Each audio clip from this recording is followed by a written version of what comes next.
साथियों, मेरा निवेदन है मिशन आर्यवर्त यूट्यूब चैनल को आप सब्सक्राइब करें, वीडियो को लाइक करें, ज्यादा से ज्यादा शेयर करें और गूगल प्ले स्टोर पर उपलब्ध मिशन आर्यवर्त ऐप को जरूर डाउनलोड करें। सभी राष्ट्रप्रेमी भाई बहनों को नमस्ते। मैं हूं दीक्षेंद्र आर्य, आप देख रहे हैं मिशन आर्यवर्त। साथियों, आपको सबसे पहले तो मैं धन्यवाद देना चाहता हूं। आपने पिछले कार्यक्रमों को बहुत सराहा है, बहुत पसंद किया है और कहानी आर्यवीर की जितने भी हम आपके पास लेकर के आए हैं उन सबको आपने बहुत पसंद किया है। इसके लिए पूरी मिशन आर्यवर्त की टीम की ओर से आपको बार बार धन्यवाद करता हूं। ऐसे ही एक आर्यवीर की कहानी आज हम लेकर के आए हैं। हमारे साथ हैं भाई परविंद्र योगी जी, जो देश दुनिया में आज अपना नाम योग के बलबूते पर कमा रहे हैं। सबसे पहले तो परविंद्र जी, आपका स्वागत है आज के इस कार्यक्रम में। थैंक यू दीक्षेंद्र जी। परविंद्र जी से हम चर्चा करेंगे, उनके जीवन के बारे में जानेंगे, कैसे वो आर्य समाज से जुड़े ये भी जानेंगे, उन्होंने अपने जीवन में क्या क्या उपलब्धियां प्राप्त की हैं ये भी जानेंगे, और वो आजकल क्या कर रहे हैं और वो भविष्य में क्या करना चाहते हैं। इन सभी पहलुओं पर हम आज की इस चर्चा को आगे बढ़ाएंगे। यदि आपने चैनल को अभी तक सब्सक्राइब नहीं किया तो एक बार चैनल सब्सक्राइब कर लें और इस वीडियो को देखते देखते ही अन्य साथियों के पास भी व्हाट्सएप और फेसबुक के माध्यम से शेयर कर दें। परविंद्र जी, सबसे पहले हम आपका परिचय जानना चाहेंगे। मेरा नाम योगी परविंद्र है और मैं गांव टिटोली से बिलोंग करता हूं, जो कि ज़िला रोहतक हरियाणा में है। और मेरी प्रारंभिक शिक्षा गांव में हुई। उसके बाद मैं आगे अपने शहर में और उससे बाहर अन्य राज्यों में भी मैंने पढ़ाई की। तो मेरी प्रारंभिक शिक्षा मेरे गांव से शुरू हुई, अपने घर परिवार से ही। तो परविंद्र जी, आपकी शिक्षा जैसे आपने कहा घर से गए, गांव से शुरू हुई, फिर शहर में भी गए, क्या आप कभी किसी गुरुकुल में भी पढ़े? जी, मेरे पिताजी ने बचपन में ही मुझे ऐसा था कि मुझे कुछ करना है हमने जीवन में, कुछ परंपरागत जो चीज़ें चल रही हैं उनसे हट के कुछ करना है समाज में। तो मेरे पिताजी का भी यही विचार था, तो उन्होंने मुझे गुरुकुल का बारे में कुछ बताया। तो मैं बचपन से ही एक्साइटेड था कि कुछ नई जगह जाएंगे, गुरुकुल में क्या होता है, सुबह टाइम पे उठना है, दिनचर्या है, इन सब चीज़ों से रिलेटेड। तो मुझे काफ़ी उत्साह था गुरुकुल में जाने के लिए। तो जैसे ही 1 अप्रैल होती है, नए सेशन स्टार्ट होते हैं स्कूलों के, तो मैंने पिताजी को उसी टाइम बोला कि पिताजी मुझे गुरुकुल में जाना है। तो पिताजी मुझे शाम को ही 1 अप्रैल को शाम को ही छोड़ के आए 5 बजे के लगभग। तो मैं 5वीं क्लास से ही गुरुकुल में पढ़ा हूँ और 5वीं कक्षा से लेकर 12वीं तक मैं गुरुकुल में ही पढ़ा। मैंने उसमें 2 गुरुकुल चेंज किए, मुझे काफ़ी अच्छा लगा वहाँ पे। और बहुत सारे कौन से गुरुकुल में गए? मैं 5वीं क्लास में एक आचार्य अभय सिंह कुंडू जी थे, जो हमारे गुरुकुल के प्रिंसिपल थे। देवदानंद सरस्वती नाम का गुरुकुल था, ये रोहतक में ही पड़ता है, सुंदरपुर गांव से आगे। अच्छा, ठीक है। और उसके बाद मैंने वो शायद अभी बंद हो गया वो गुरुकुल, चला हाँ, था वो बंद हो गया उनके कुछ। बिल्कुल। तो उसके बाद 6th क्लास से लेकर 12th तक मैंने गुरुकुल सिंहपुरा सुंदरपुर रोहतक में पढ़ाई किया और वहीं पे मेरा 12th तक का पढ़ाई हुआ। हाँ, आप सभी जानते हैं गुरुकुल सिंहपुरा बहुत पुराना गुरुकुल है। स्वामी इंद्रवेश जी भी उससे बहुत जुड़े रहे, अभी स्वामी आर्यवेश जी उस गुरुकुल के संरक्षक हैं। और आप सभी जानते हैं चौधरी रघुवीर सिंह जी, जो उस गुरुकुल के संस्थापकों में से रहे, प्रधान रहे। और रघुवीर सिंह जी के बारे में ये बात आती है कि जब चौधरी छोटू राम जी को ज़मीन की ज़रूरत थी और वो ज़मीन यदि उनके पास है तो ही वो चुनाव लड़ सकते थे, तो उनके परिवार ने चौधरी छोटू राम जी को अपनी ज़मीन उस समय देकर के उनको चुनाव लड़ने का अधिकारी बनाया। एक भोर गांव के राजमल नांदल जी थे और एक चौधरी रघुवीर सिंह जी का परिवार था। तो वहाँ आप गुरुकुल में पढ़े हैं जी। उसके बाद की शिक्षा कैसे आपने कहा? उसके बाद अब मैंने गुरुकुल में ही अपना योग वगैरह करना शुरू कर दिया था, क्योंकि ऐसा होता था गुरुकुल में जाने के बाद बच्चों को अपने इच्छा के अकॉर्डिंग कोई भी गेम चुनने की स्वतंत्रता थी। तो जिसमें आपकी रुचि है और आप में कुछ प्रतिभा उस गेम के प्रति, तो आप वो चूज कर सकते हैं। तो कई गेमों में गए तो मुझे योगा अच्छा लगा। योगा मीन्स आसन, उस टाइम तक आसन तक ही सीमित थे, तो मेरा शरीर थोड़ा सा लचीला था बचपन से ही। और तो कौन आपको आसन कौन करवाते थे वहाँ गुरुकुल में? वहाँ पे आसन करवाने वाले तो एक हमारे सीनियर भ्राता जी थे, बहुत अच्छे व्यक्ति थे वो भी, उनसे मैंने योग सीखा। और साथ में हमारे पीटीआई गुरु जी थे गजनूप सिंह जी, उन्होंने हमें योग के बारे में काफ़ी अच्छा सिखाया भी और हमें कॉम्पिटिशन्स में लेकर जाने में उन्होंने काफ़ी मदद की। और एक जो कॉम्पिटिशन की लाइफ है हमारी, वहीं से शुरू हुई गुरुकुल से ही। तो कॉम्पिटिशन के बारे में भी हम परविंद्र जी से जानेंगे कि कहाँ से कॉम्पिटिशन शुरू किया और देश दुनिया के किस लेवल तक उन्होंने किस कंपटीशन में हिस्सेदारी की। परविंद्र जी, इसके बाद की शिक्षा के बारे में, आप 10+2 के बाद आपकी पढ़ाई कहाँ हुई, क्या? मैं उसके बारे में आपको बता देता हूँ। मैंने 12th तक गुरुकुल में शिक्षा की और मैंने 12th तक योगासन किया और योगासन में काफ़ी अचीवमेंट्स भी की। तो मुझे लगा और परिवार के साथ जब हमने बातचीत की तो यही निष्कर्ष आया कि क्यों ना आगे भी कुछ योग में ही किया जाए, आगे की डिग्रियाँ भी। तो उसके बाद मेरे पिताजी को ध्यान था कि एक पतंजलि विश्वविद्यालय है हरिद्वार में, स्वामी रामदेव जी के सानिध्य में, वहाँ पे बच्चों को योग की शिक्षा दी जाती है, तो क्यों ना हम वहीं पे जाके योग के बारे में किया जाए। तो वहाँ पे जाके मैंने पतंजलि विश्वविद्यालय में अपनी आगे की शिक्षा प्रारंभ की। अब पतंजलि में आपने आगे की शिक्षा प्रारंभ की, और पतंजलि का मुझे लगता है कि एमए का सबसे पहला बैच आप लोगों का ही था।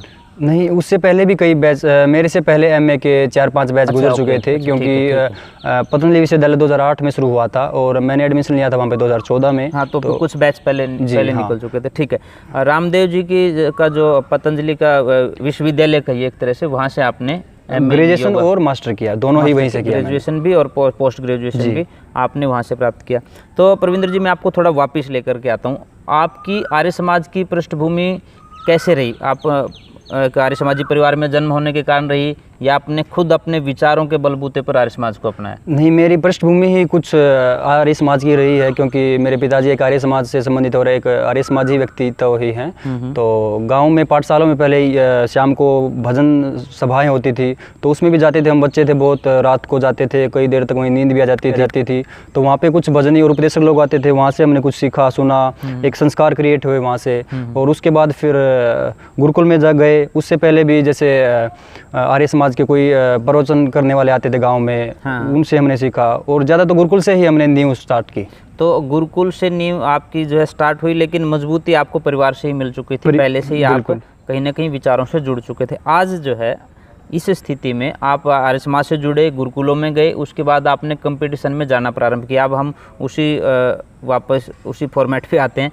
आपने कंपटीशन के किस स्तर से स्टार्ट किया लड़ना, और कहाँ तक आपने अचीवमेंट्स जो है हासिल? मैं आपको बता देता हूँ। जब मैं 6th क्लास में था, जब मैंने योग को शुरू किया अच्छे से कंपटीशन लेवल पे, और तो मैंने पहली बार में डिस्ट्रिक्ट लेवल में कंपटीशन किया। वहीं पे मेरा डिस्ट्रिक्ट में कंपटीशन में 3rd पोजीशन आ गई, पहली बार में ही, पहले ही कंपटीशन में, लाइफ में मैंने पहली बार कंपटीशन किया, तो उसी में मेरी 3rd पोजीशन आ गई। तो उसके बिहाफ पे मुझे स्टेट में जाने का मौका मिला। स्टेट में मुझे गया मैं स्टेट लेवल पे कंपटीशन में, बट वहाँ पे मुझे सफलता नहीं मिली किसी प्रकार की। और जब मैं 6th क्लास में ही था, उसी एक साल में दूसरी डिस्ट्रिक्ट भी हुई, क्योंकि इसमें बहुत सारे वो होते हैं, कोई स्कूली लेवल की है, कोई फेडरेशन की है, तो दूसरी खेली मैंने। एज ग्रुप का भी अंतर होता है? बिल्कुल, हाँ। तो उसके बाद फिर उसकी भी स्टेट में गया मैं, डिस्ट्रिक्ट फाइट करके वहाँ पे जीत गया। स्टेट में वहाँ पे भी मेरा नंबर नहीं आ पाया किसी वजह से, कुछ कमियाँ रहती हैं, इतना अनुभव नहीं था। और उसके बाद फिर वहाँ से मेरी शुरुआत हुई, और उसके बाद तो धीरे धीरे बढ़ते बढ़ते स्टेट में भी मेडल आए, बहुत सारे, बहुत बार आए। नेशनल स्तर पे भी बहुत बार मेडल जीते, गोल्ड मेडल भी और ब्रोंज भी और सिल्वर भी। तो ये सफ़र रहा गुरुकुल में। नेशनल लेवल पे आप कहाँ कंपटीशन खेलने के लिए गए? नेशनल लेवल के अगर मैं भी आपको थोड़ा सा बताऊं कि अभी तक मेरी उम्र लगभग 23 साल है, और मैं अप्रोक्सीमेटली 16-17 राज्यों में मैं जा चुका, और वो भी योग के थ्रू ही, योगा के उद्देश्य से ही। तो उनमें आपकी जो है में कितने मेडल रहे होंगे? 16 स्टेट में आप गए हैं? हाँ, 16 स्टेट में कहीं पे नेशनल ही होती थी, अदर स्टेट में तो नेशनल के लिए हम जाते थे। ज़्यादातर मेरे गोल्ड मेडल कम ही आए हैं, 2-3 बार गोल्ड मेडल आए, बट ब्रोंज मेडल कई बार मुझे मिले हैं। तो कहीं ना कहीं आप जो है उसी लेवल पे रहे। फर्स्ट सेकंड की तो बात होती है, वो तो पॉइंट्स, बिल्कुल पॉइंट टू पॉइंट फाइट होती है। बिल्कुल। उन अचीवमेंट्स को आपने प्राप्त किया, तो कैसा फील होता है आपको एक नेशनल लेवल पे गोल्ड मेडल लेना? आपने 2 बार 3 बार गोल्ड मेडल भी जीता है, तो अपने आप में एक गर्व महसूस होता है कि मैंने कुछ मेहनत किया और एक अचीव किया, अपने जीवन में कुछ लक्ष्य बनाए और उन लक्ष्य को प्राप्ति के लिए मेहनत किया और वो मिले भी, तो एक संतुष्टि ही प्राप्त होती है उसके बाद। डिस्ट्रिक्ट लेवल पर खेले आप, नेशनल लेवल पर भी गए, इंटरनेशनल लेवल पर भी आप खेले। क्या यूनिवर्सिटीज़ के जो गेम होते हैं उनमें भी कभी आप गए? बिल्कुल, मैं इस बारे में आपको बता दूं, मैं यूनिवर्सिटी लेवल में 2 बार खेल पाया। जब मैं पतंजलि यूनिवर्सिटी में गया तो उस टाइम वहाँ की जो प्रशासन था यूनिवर्सिटी का, वो लोग इंटर चैंपियनशिप में नहीं लेके जाते थे। तो मैंने जाके वहाँ के जो प्रोविसी थे उनसे बात की, जो वहाँ के योग के टीचर थे उनसे बात की कि एक योग के फील्ड में ये भी लाइन है, वहाँ पे हम जा सकते हैं। तो वहाँ पे हमारी टीम गठित हुई योग की, वहाँ पे बच्चे तैयार हुए, लेके गए, हमारे यूनिवर्सिटी वालों ने काफ़ी सपोर्ट किया और हमें लेके गए। तो वहाँ पे मैंने पहली बार में, मैं आपको बता दूँ, इतनी मैंने मेहनत करता था योग के में, तो पहली बार में ऑल इंडिया यूनिवर्सिटी में इंडिविजुअल में 2nd पोजीशन मैंने अचीव की। 2017 में मार्च में हुई थी कुरुक्षेत्र में। तो मैं मानता हूँ ये भी अपने जीवन में काफ़ी एक बड़ी बात हो जाती है। नेशनल लेवल से भी एक बड़ी टूर्नामेंट होती है, क्योंकि ऑल इंडिया में 3 ही बच्चे चूज होते हैं, उसमें भी सेकंड पोजीशन आ पाना अपने आप में बड़ी बात है। और उसके लिए मेहनत तो की है, और गुरुओं का आशीर्वाद और इस प्रकृति का आशीर्वाद हमारे ऊपर था, तभी हम इतना बड़ा अच्छा कार्य कर पाते हैं बिना किसी विशेष प्रेरणा से या बिना पुरुषार्थ के कोई चीज़ अचीव नहीं कर सकते। और एक ईश्वर की आशीर्वाद के बिना भी कोई चीज़ें संभव नहीं है। परमात्मा पर विश्वास रखें और उनको हर समय अपने आसपास उपस्थित मानेंगे तो हम लोग बड़ा कर सकते हैं।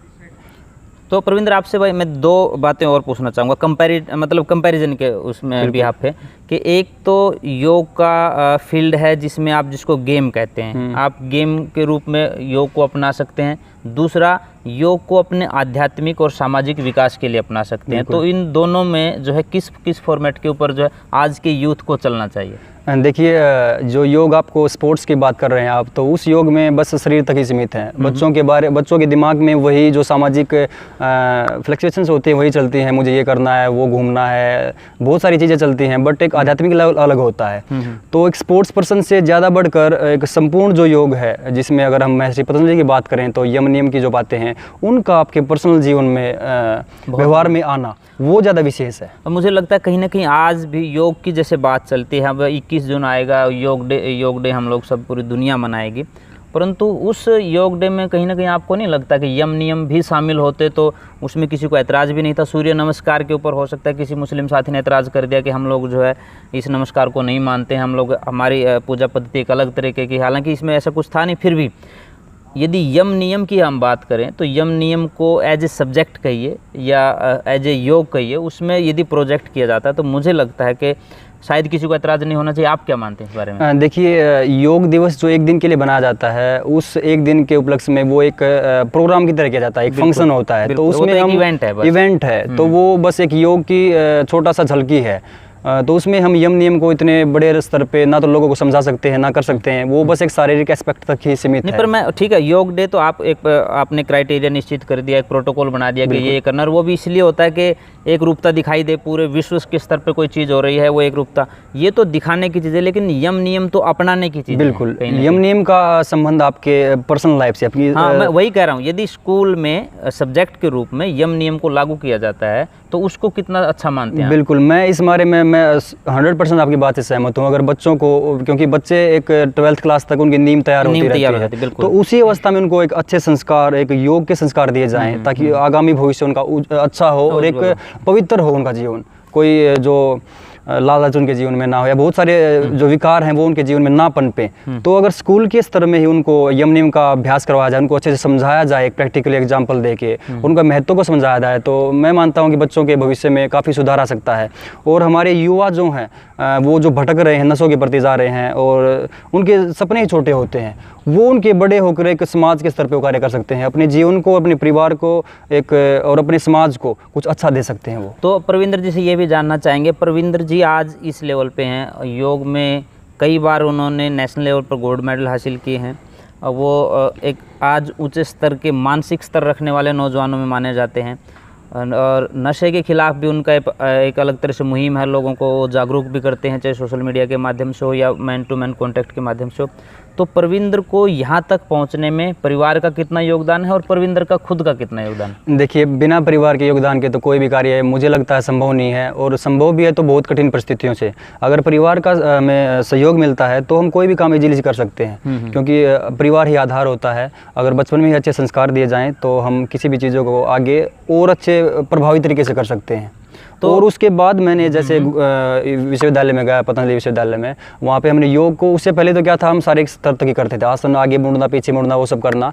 उसके बाद हमने योग के रहस्य को समझा कि योग वास्तव में है क्या। योग का संबंध शरीर तक ही नहीं है, हमारे मन से, चित्त से और आत्मा का, जिसको बोलते हैं परमात्मा से मिलन, अपने विकारों का नष्ट करना, काम क्रोध लोभ मोह अहंकार, जो ये विकार हैं इनको छीण करना धीरे धीरे और सद्भाव को बढ़ाना, ये योग है।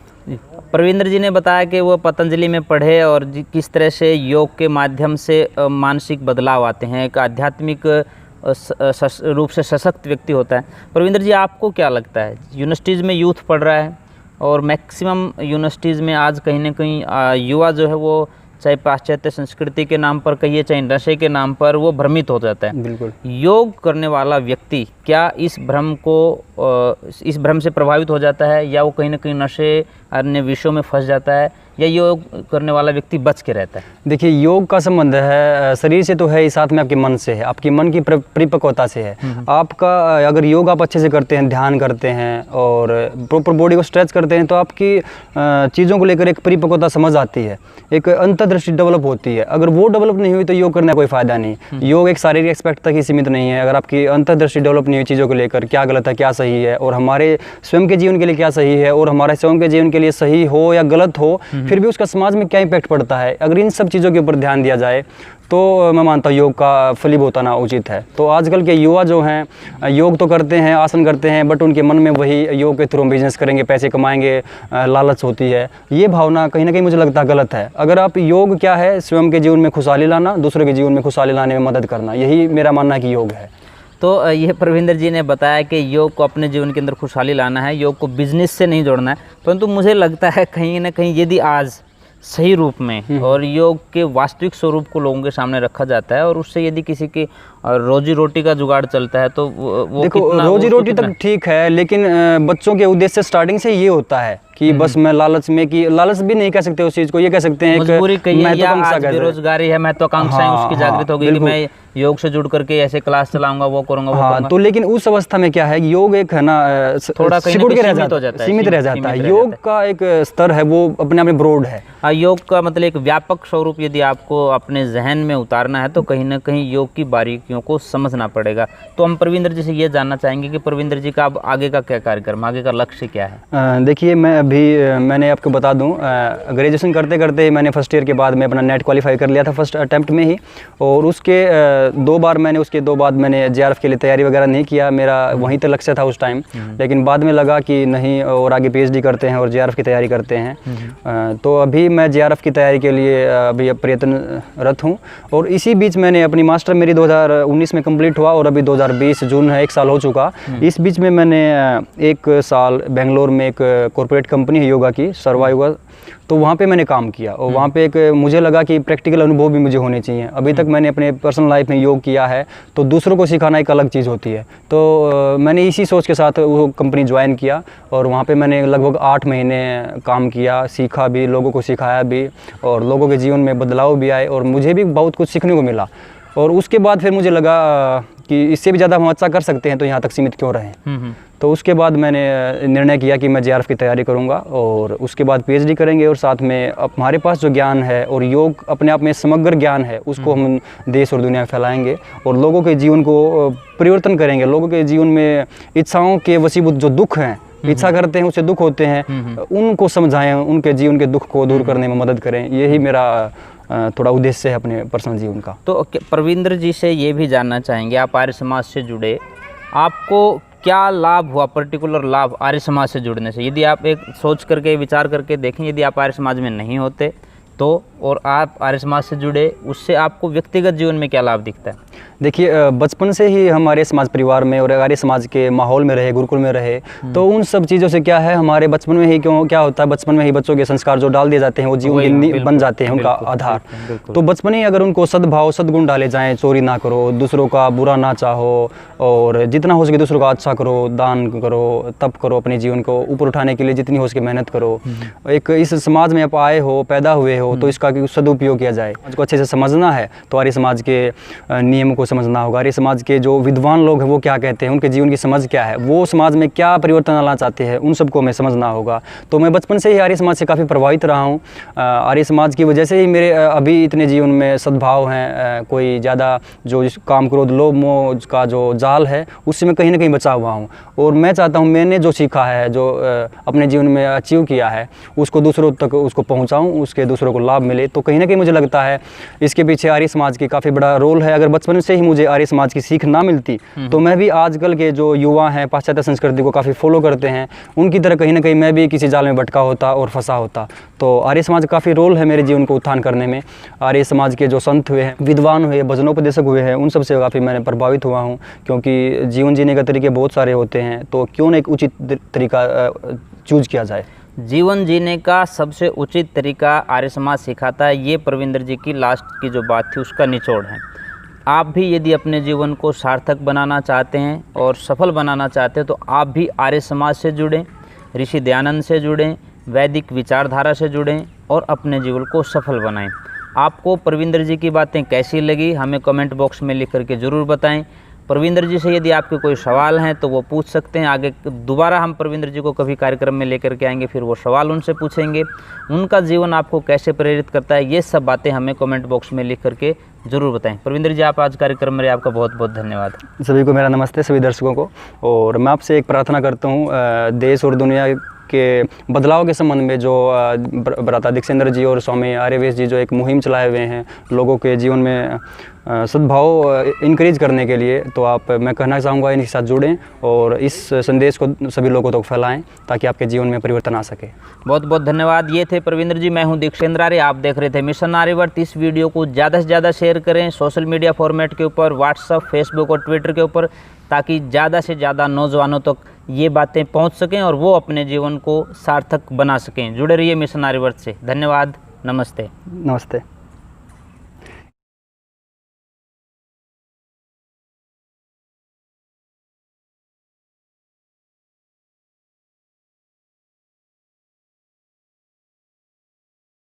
साथियों, मेरा निवेदन है मिशन आर्यवर्त यूट्यूब चैनल को आप सब्सक्राइब करें, वीडियो को लाइक करें, ज्यादा से ज्यादा शेयर करें और गूगल प्ले स्टोर पर उपलब्ध मिशन आर्यवर्त ऐप को जरूर डाउनलोड करें।